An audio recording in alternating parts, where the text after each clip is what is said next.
Welcome, friends. Welcome to my living room. It's kind of messy, but it's mine. My dad used to say that about his car. It's kind of messy, but it's paid for. He used to always say that because he never paid more than $800 for a car, or that was probably the average back in the day. And then he fixed them up. So he'd say, "It ain't much, but it's paid for." He'd always say that. Anyway, it's my living room. It ain't much, that's for sure, but it is paid for. And I welcome you. I welcome you to it. Okay, I'm rattling. I'm a little, I don't know, scattered this morning. For what reason? I didn't have my second cup of coffee. That's probably why. But I will have it. The day is yet young, yet young. Anyway, this is Sally on Camp Creek, crafting, crochet focus today. I wanted to share a finished object. I actually finished Parker's blanket. Let me get it. It's knitted and it's finished. Yay! It did take me a little over 2 skeins of Barnett blanket yarn in Raspberry Kiss, I believe. Corner to corner. As you can see, yes, friends, this is Grandma's favorite washcloth pattern. But I like to make it as a baby swaddler or as a bigger kid, cover up. And so this is for Parker, and she is 4. And this is started with, this is a size 11 ChowGoo, interchangeable. What is that? What I'm telling yeah, on a cord, red cord. Needles. I love them. I love those needles. I love to hear them click, click, click, click. And it started with 5 stitches. And I cast on 5 traditional cast on, not the thumb cast on because that's too loose for it. But just the, how we do cast on 5 stitches, and then I knit across. And when on the way back, I knit 2 stitches, yarn over, knit to the end. And I do that on every row until I have it as wide as I want it to be. And then I begin to decrease. And to decrease, I knit 1 stitch, I knit 2 stitches together, I yarn over, I knit 2 stitches together, and I knit to the end until I am down to 5 stitches. And honestly, it looks a little better if you probably maybe stop at 6 stitches, because you see you kind of get this little extra. And this is the beginning. This is the beginning. I don't know. This is the beginning. See, it's on the corner. It's perfect. This is the end, and it's a little different. And I always forget about that, but you can adjust that by taking it off on 6 stitches. But I probably won't ever take it off on 6 stitches because that doesn't bother me, and it makes a prettier point, I think, if you do 5.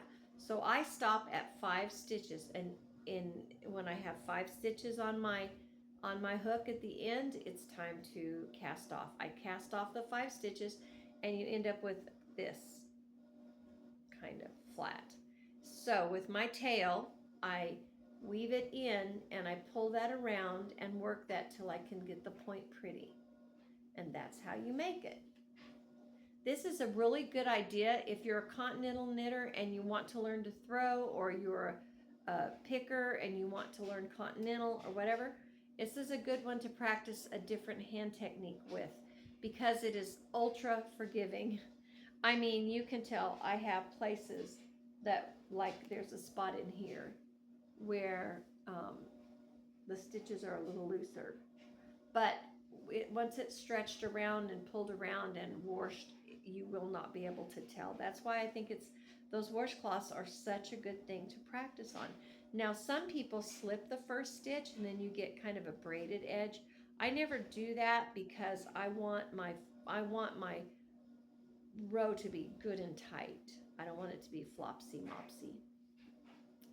Also, I think there's some places where I didn't yarn over on here, where I messed up my yarns over. Here's one. See that? I forgot to yarn over there. But you cannot tell when you use a little bit of a fuzzier yarn. You can't tell. So this is this, and I don't know, I would say it's yay big, and it's pretty much square. You know, because of the way they pull, it's never square. And how I know how much yarn I need, I always buy 3 big balls, or because this is what it'll take. That big yarn, that's 1 ball till I got to the end. Then I tied on another ball, and I needed about 3 yards of my 3rd skein to finish it off. I should have stopped sooner, and I usually do, and then you can get it all out of one. But I wanted it to be not little bitty because it's for a bigger kid. And Josie tried it out, and it fits her great. And I think Parker's probably smaller than her. I'm sure she's shorter because Josie has decided to grow into a giraffe, she would say. She's got real long legs and long torso. And this morning, my son, he gets the kids all ready for school. He's a single dad, and he does their hair. It's amazing to watch. I think if my husband were alive, he would be like, I don't know. He would be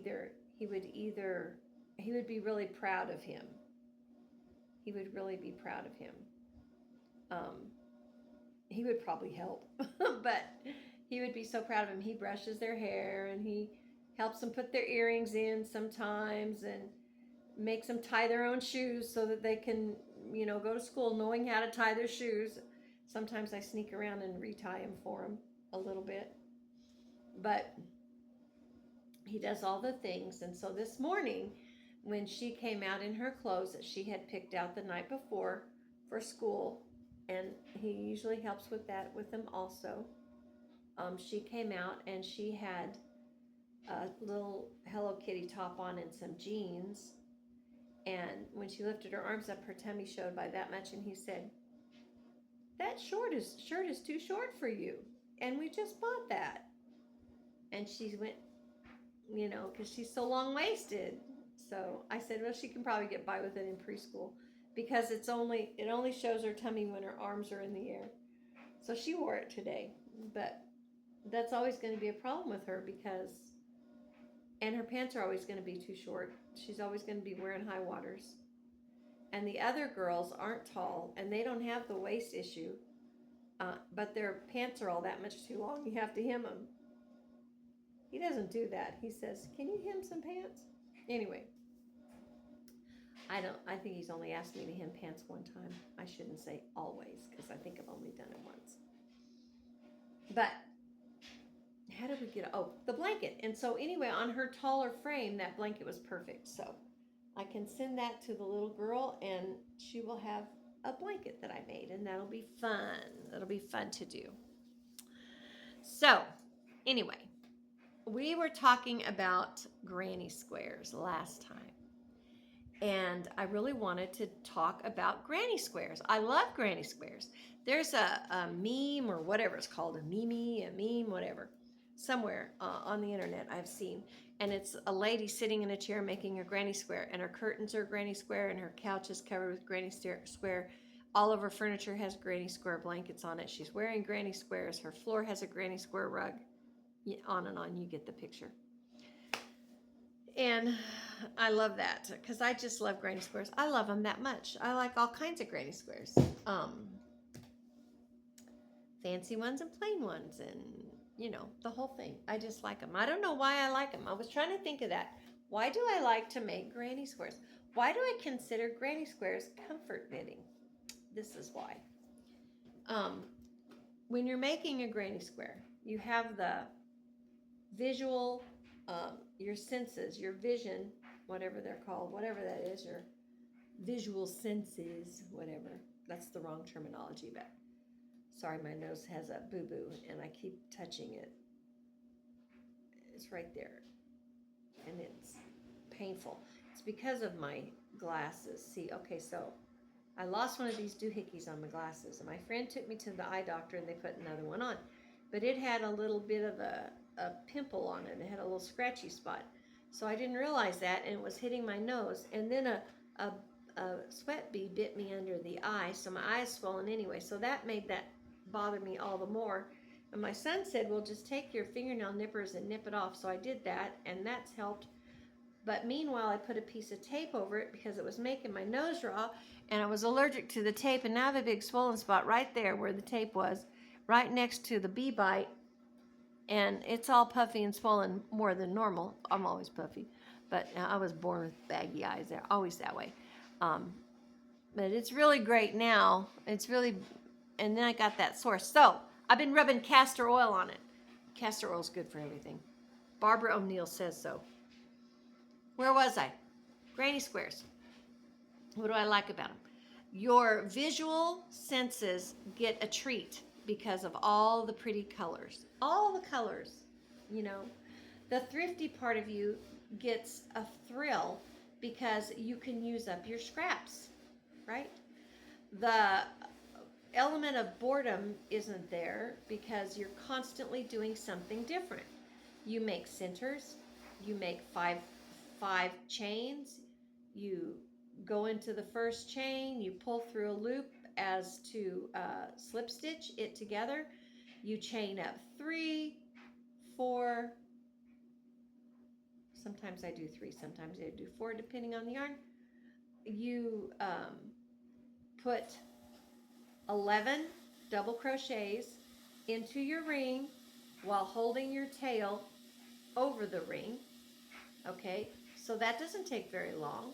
You do that, then you cut your thread and you're done with that piece. Oh, you didn't have time to get bored. And at that point, you get your darning needle out or your yarn needle and you secure all of that thread and you nip it off. So now in the process of just moments, you have experienced touching the yarn, crocheting a bit, making a chain, making a double crochet, doing a slip stitch, tying off. You've completed something. You've completely, you know, when you pick up the scissors and you nip that yarn, whether you have crocheted, I don't know, 16 giant skeins of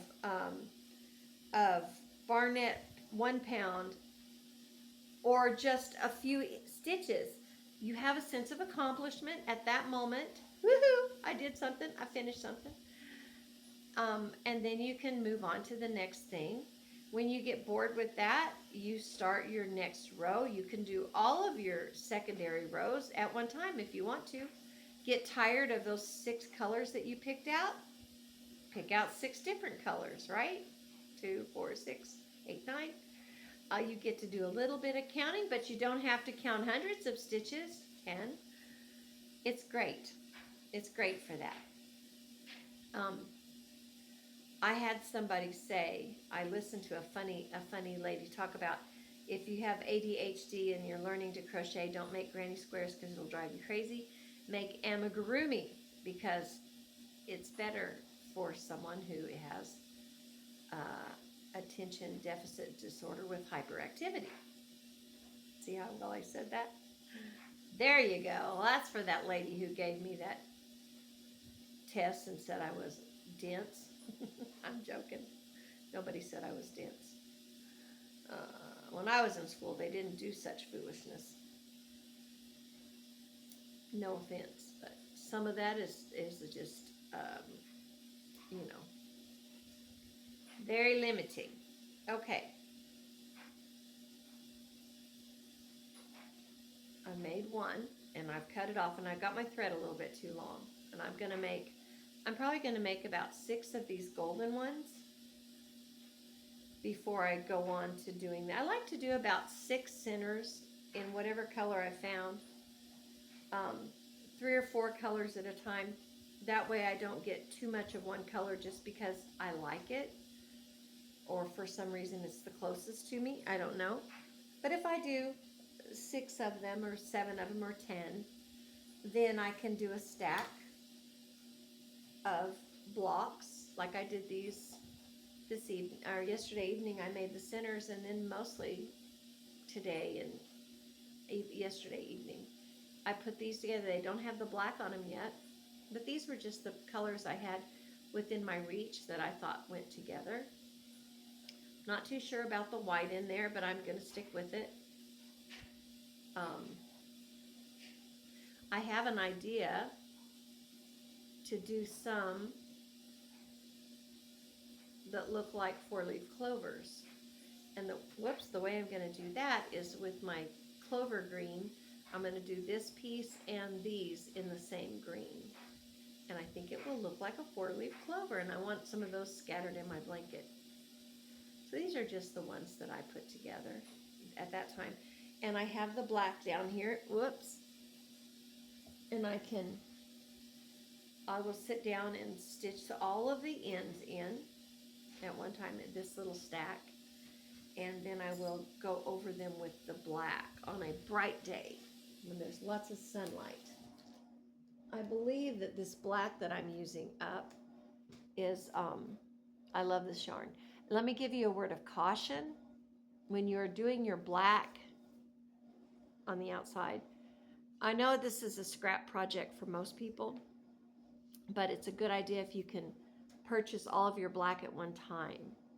If you can't, it's just the way it is. But like I have 2 or 3 different brands of black, but I am aware that the black may look the same in my lighting here, and I may give that as a gift, and they may have different lighting, and the different brands of black will pick up different colors, you know, different hues. The black will look different. Sometimes the black will look gray. There's sometimes it'll have a blue look to it when the blacks are together. But if you use either olive Red Heart or olive Barnett or Lion Brand Pound of Love or whatever you're using, love this yarn, you'll be happier in the end, because the other colors you don't want them to match, but it's nice if the black matches. Just a hint. These are some that my little dog has been sleeping on, which does not make me very happy, but these are some that I have done. Some colors. I like that one. These have all been tied in, and I've got a few. This is probably my favorite one. Very traditional. The pink is a little brighter than it shows up in the camera. Here's one with the black. Needs to be right on. Another thing, be sure that whenever you're doing your rounds, if you want to have a definite front and back, or you don't want it to be obvious what is your back and what is your front, you do that differently. If you are aware of how the stitches look on the front as compared to the back, most people don't even notice that. But if you do notice that, and I notice that, I will notice that, I suggest that you be careful and either always stitch on the front. Make sure your work doesn't get turned over. So you will have a definite front look and a definite back look, and the front can be the front of your Afghan. However, if you don't want it to be noticeable, you can do one round on the front and then turn it over and intentionally do it the other way, so that it goes back and forth and it's less obvious what is the front and back. Some people like to do that, and I have made a crocheted granny square blanket where you crochet all the way around, and then instead of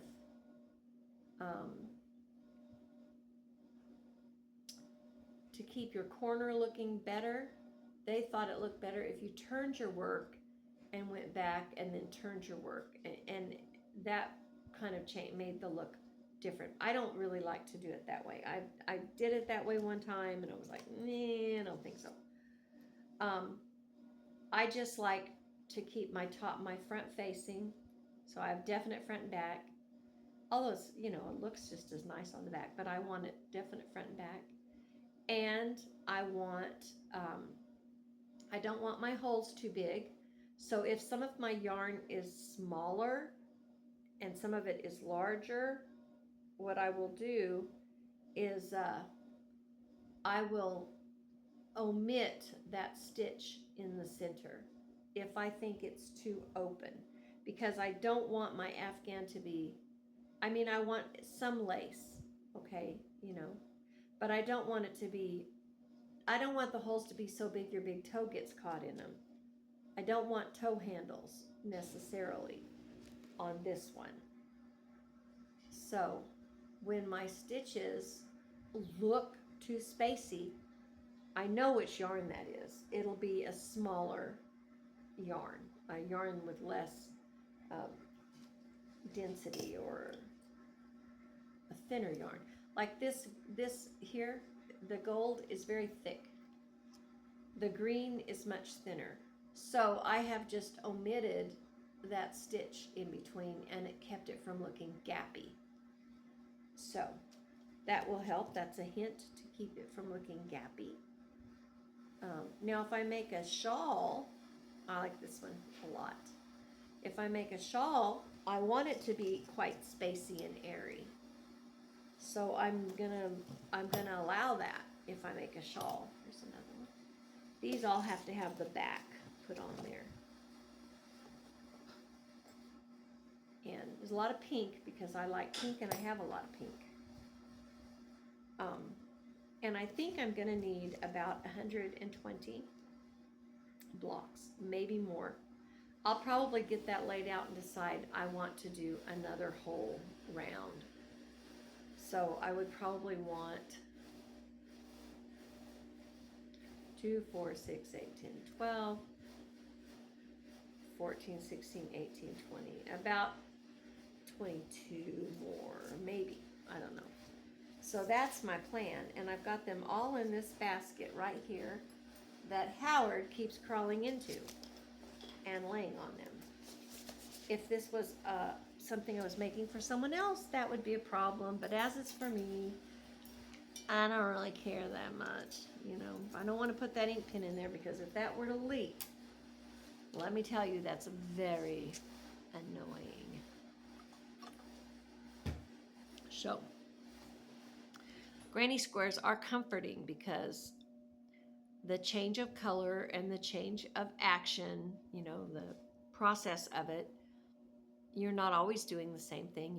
You get to change that up.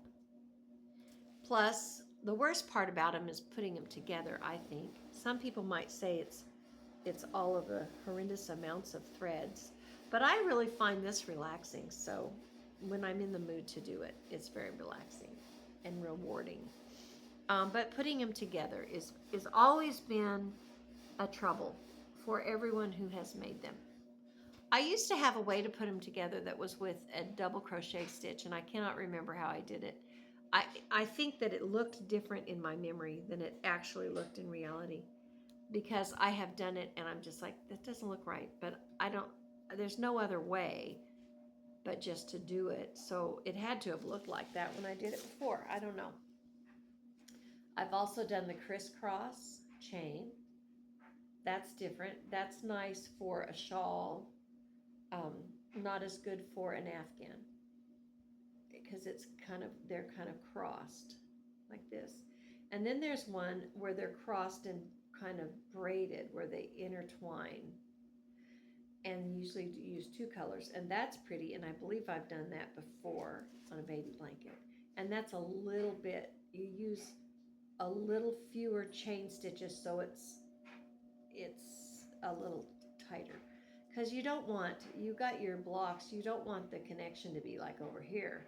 You want them to be at least no wider than your last row, or your blanket will look like it's stars, which is okay too if that's your idea, that's what you want. But to get that traditional, look, you want them to be separated by, let's get 2 black ones, by a smaller space, I think. That's just what I think. Now, if I were to build this and I were to have one backwards and one frontwards, with my poor eyesight, and I do have poor eyesight, I could see that across the room. I'd be like, ooh, block number 7, 12, and 14 is backwards, I mean, I would never criticize, but if I did that work and I would want to take it apart, you know. So granny square. So I was looking at the history of the granny square, and most historians, can you believe that there are historians that are concerned about granny squares? Isn't that interesting? That's so interesting.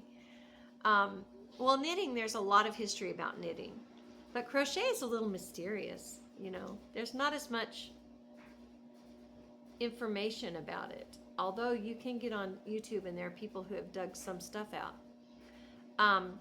I have heard, I don't know if it's true, that crochet is older than knitting, that its roots or its basic premise of it goes back to nail bending or something like that.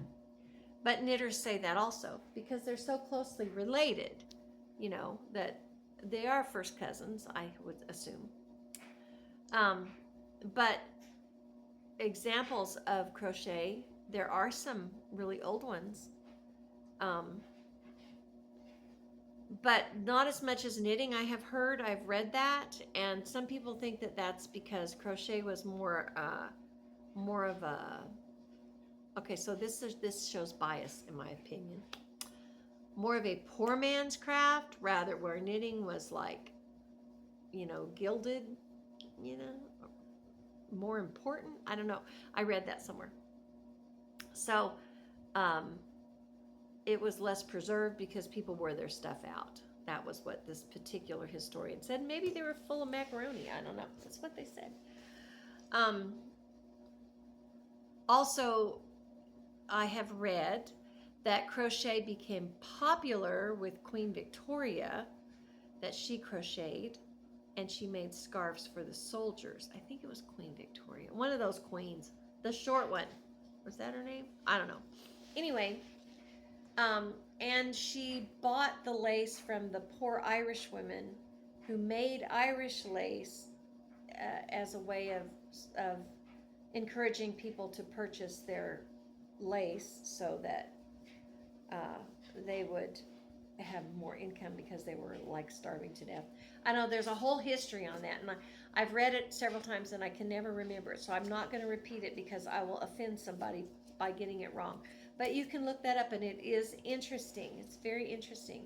I have read just recently that crochet is probably something that was done before the 1700s. The earliest actual material that they have found, I don't know if it's something written or if it's actual crochet, is from the early 1700s. But in the 1800s, it was published in a magazine called Prairie Farmer, and it was discussed. It was like a pattern for it. But they called it, I just wondered why they called it granny squares. And according to everybody, the granny's the one who had the time and could sit down and put the squares together. So they called them that. That seems a little bizarre to me, but whatever. Maybe that's true. Also because the granny was usually more thrifty and she had time to unravel the socks or the sweater or the whatever piece that was wore out that they were going to rebuild into granny squares. So that is what I've heard, because they would take the socks or the sweaters or the whatever that had worn out and use the scraps to make the colors in the square. I've heard that. I read the published pattern, and it had a different kind of a border. Even then, they were trying to figure out how to sew them together the best way, um, or how to crochet them together. I wonder about knitting them together. That's a thought. If you picked up stitches along the edge and you put a bunch together, and then you picked up stitches along the top, you could knit them together. I may have to try that one of these days. That's an idea. Anyway, so they're a lot of fun, but I think everyone has some memory of granny squares and of building blankets with them, or vests. I had, like I said one time, I had granny square purses. I may make those for the girls for Christmas, because that would be fun, so I could put their Christmas money in the purse. I was going to make them a chicken, but see, my mind just keep changing. I keep coming up with a better idea, okay? That is an okay thing to do. So yesterday, speaking of granny squares, I was out at the chicken pen. Okay, so this is the story. My thing on my nose piece messed up, and I don't drive in town. I drive in the little town, the village, you might call it, some places, like 800 people or something. But I don't drive in the town with all the people. And so my friend graciously took me to Woodward to get my thingy bopper fixed. And we've discussed that already. But I was trying to do something with these puppies. So I ran the chickens. Well, I didn't run the chickens out of the chicken pen. They had got out. So they were all over the farm. You know, they're pooping on the porch and the Lord only knows where. And so they were already out. So I ran the one straggler out, and I put the puppies in the chicken pen, and I shut the door to the egg house and opened the back door of that pen so they could get in if they wanted, and left the puppies in there for just a couple hours. And they did okay, but now I know everyone's going to say, you're just teaching the puppies to go in the chicken house. That is true. That is true. But this is something I also have learned. You don't have to teach them to go in the chicken house. They're going to do that anyway. And they do that. They do that. They get in there and make a mess. And sometimes they kill a chicken. But these guys aren't going to kill chickens. Are you, Howard? Howard, are you a chicken killer? Come here. Now you say he could not kill a chicken. He's too sweet. But we had a little dachshund one time. I think a bobcat got. We aren't really sure. And his name was, I can't remember, Harley Woo-Wack, I think. And I had to go to the bathroom, and I was in my chicken pen, and I had some pullets that had not started laying, but they were as big as the dachshund. I mean, they were literally as big as he was. And I was gone about less than 10 minutes. I went to the bathroom. I answered the phone. Kind of forgot what I was doing. I thought my husband was out there watching the chickens. The little dog was in the chicken pen because we were trying to train them to leave the chickens alone. So when we would work out there, we would take them in with us, and then we would holler at them when they started salivating when they were looking at the chickens, you know. But I didn't even think about it. I went in the house, and that little dog killed 12 chickens in about that many minutes. I was so mad at that dog. About a week later, I put that dog out to potty, and he didn't come home, and my husband went and looked, and the bobcat had stalked that dog. My husband was a hunter, and he could track things. He knew all those kinds of tricks. He was a man born out of his time, for sure. But he discovered that, and so I thought, well, that's what happened, and that's very sad. We had that happen 2 times. But I learned to keep the little dogs close to the house, and not let them learn to, don't kiss me. I know you eat gross things. Yucky, yucky. Doggy kisses. No, no, no. So, because you tend to lose them. So Howard likes granny squares, don't you, Howard? Do you like granny squares? Do you like granny squares, huh? Do you? He does. He likes to lay on them. See, he has no collar on because he doesn't like his collar, but he's going to have to wear it after today because today he's got to go get his vaccinations. And they will give him a thing that goes jingle, jingle, jingle and scares all the little birds away. Anyhow, chicken killer Howard. He's not tried it yet, but it will come. It will come. And we will have to learn, won't we? Usually takes me about 2 dead chickens to teach a dog not to kill chickens anymore. And a lot of watching them when they're small. But anyhow, it is Friday. Praise the Lord, it's Friday. And I'm gonna go with my friend and run an errand. And then I'm gonna come home, and my granddaughter is having a sleepover at her house.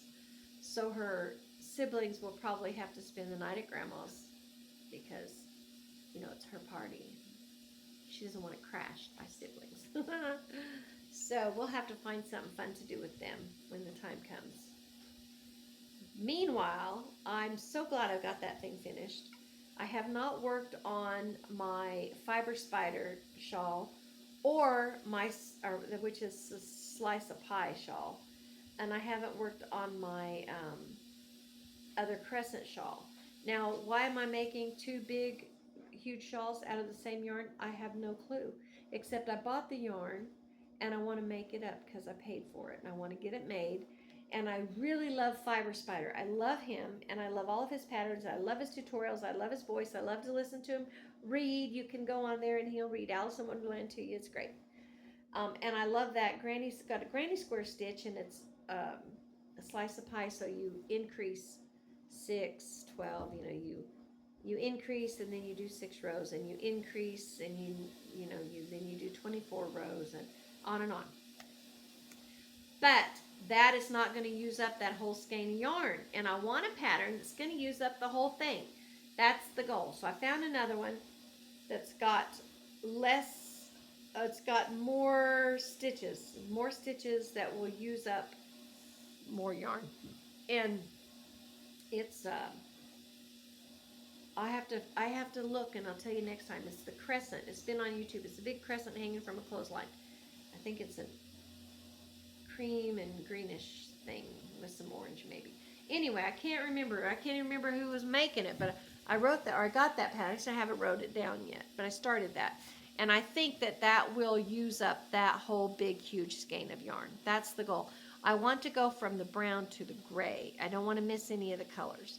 That's my goal. And I will keep one and give one away probably. Or keep them both. Who knows? I got no idea.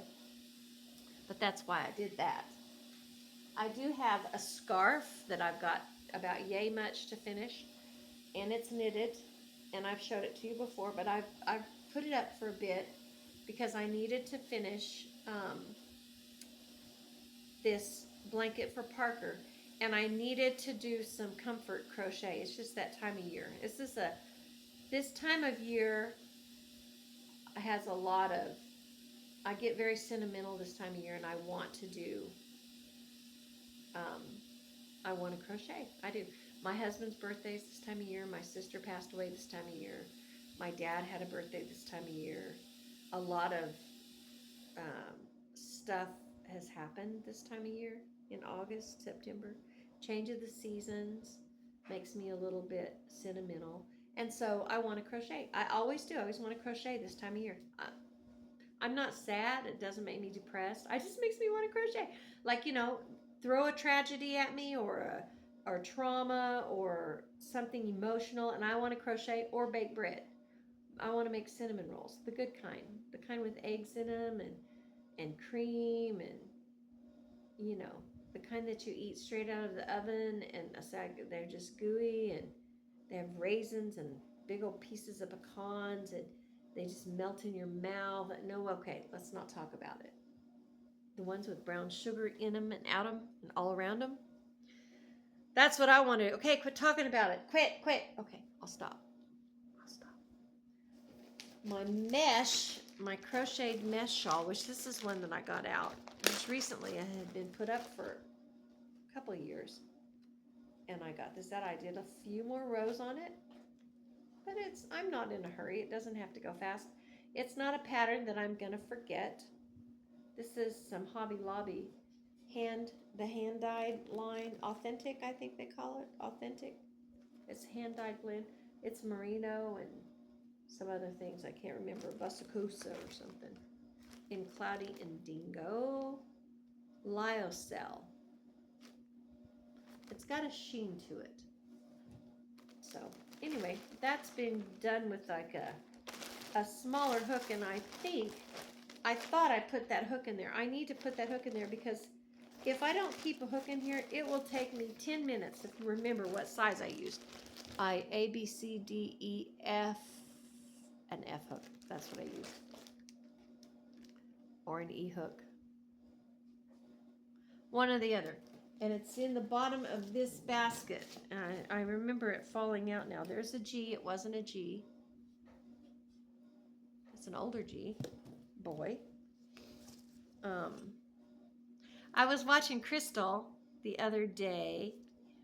I believe it was an F. Yes, it was this one. And she had an old boy hook like mine, and hers had the price on it as well. I can't find mine now, my older one. Yeah, right here it is. 55 cents right there. I didn't see the price. I think hers may have said 55 cents too. I can't remember. I thought that was funny. I could brag. Hey, I have a crochet hook like Crystal's. I love her. Love her, love her. Okay. I like lots of people. I like Yarn Joy podcast. I like Llama Mama Kayla. I like her. She's encouraging. I like the lady with the big smile, the white-haired lady with the big smile. Why can't I think of her name? I don't know. But she's been going through her totes, and she's like on tote 25 or something like that. I like to watch her. She's encouraging. And just different ones. Fiber Spider, love him. There's a knitter, a Scottish knitter that's interesting. A man, Albany. I can't remember. See, I don't remember their names. Who else? Oh, there's all the technical ones. Those are good. But mostly I like the homey people. You know, the people that just talk to you, and, you know, that's mostly what I watch. So, and I like that community. And I always wanted to be part of that community. I wanted to be able to watch them and interact. So that's why I started this silly channel. Even though I never have time to look at comments, hardly ever. I never have time. Sometimes I get to comment back, but usually I don't have time because I'm very busy. But I'm thinking life is going to change again. And this is not the Lord, just me speaking. This ain't a word from the Lord necessarily. Don't get excited. But I think things are going to change, and I'm going to have more time, maybe. So, I don't know. But anyway, I got to go. I got to take my dog to the vet to have a shot. And I need to make some more granny squares because they are the foundation of my life. Like the foundation chain. That's not true. The Lord is the foundation of my life. But granny squares are pretty important, right? I love a granny square blanket. I love making them. Oh, I was going to tell you this. So one time I started to tell this, and then I got distracted a while back. One time, the same time I made all the wool granny squares, which was kind of, I should have left that blanket intact because it was beautiful on the bed. But it was so heavy nobody could sleep under it. And I should have, though. But I took it apart and I repurposed it for other things. I should have made a coat out of it. I thought about it, but I didn't do it. Anyway, at the same time, I had hordes, gads, tubs of, I love this yarn, because my sister had made a bunch of baby blankets for grandchildren, and I had made a bunch of baby blankets and a bunch of blankets and a bunch of gifted blankets. And that was always what we liked to use for that. And although since I don't know that it washes up as good as I used to think it did, but nonetheless, I had a lot of it. And she gave me her scraps. And I made enough really pretty granny squares to make a king-size bedspread for myself. At the time, we had a king-size bed. I don't anymore, but I did that. It took up the whole room. My husband loved it. I didn't like it. It was hard to make. Anyway, I didn't complain, though. But when we got the queen-size bed later, I was glad because it was easier to make. So I had all these, and I had them up in my attic, and I would make them and put them up when I had time and I wasn't doing anything else, I would sit out on the back porch. So the other house has a big porch and it's shaded, and I would sit out there and watch the cows, and I would make granny squares. And they were about 10 inches. I had made them big because they were for a big bed, and I had lots of scraps. And I believe I was putting them together with gray, I think, grayish blue. But I can't really remember what I was putting them together with. A mouse got in that container. I was so mad. I was so upset. There was no fixing it either. It had chewed on a bunch of them, like ate a hole down through a bunch of them.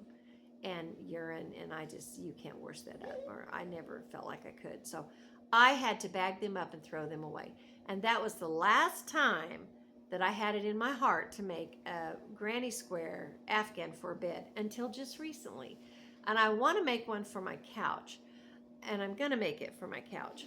But if I get to the point where I'm not totally bored with it when I get it to about 7 foot square, I'm going to finish it for my bed, maybe, or start another one for my bedroom with a lot of this color in it. With I like to pick out a couple of colors and kind of like, for instance, I have this hideous orange. I think the dog took it away and ate it. No, here it is. I have this from making hunting caps, right? I have quite a bit of this. Someone gave me a bunch of it too. Actually, I think this was a pillow I made for my grandson, and this was part of the trim on the spaceship. But anyway, I of course want to use some of it in it, but I wouldn't want it to be the dominant color, but just here and there. But I would like for these colors and a kind of an olivey green-esque color to kind of have quite a bit of that color in the one I make for my bedroom. This, I have noticed I have a lot of pink, but I'm just sort of in the pink container right now. I think it will balance out. And I don't have any purple. I need a skein of purple. See, that's what happens. You think, oh, I need a color. This color would be so good. Before long, you have purchased one skein at a time, enough to make 4 blankets. That's how you get a stash, right? Anyway, so that's what I'm doing today. I need to clean out the chicken pen. They're desperate in there. They're out there marching with protest signs. But my son's got to bring me a bale of hay, because this old girl's just too old to drag hay from one end of the place to the other to satisfy them stinking hens in there, who are not laying eggs for me, by the way. They are not. I'm getting like 4 eggs maybe, and I have someone stealing them. I think I have a pack rat in there rolling them off. I'm not sure. Something's digging in the hen boxes and the nesting boxes. I don't think it's a chicken doing it. And I don't think everybody's laying either, because I have a bunch of pullets that are getting ready to lay. And then I have 4 crabby old hens, or 5. I have 5 of them.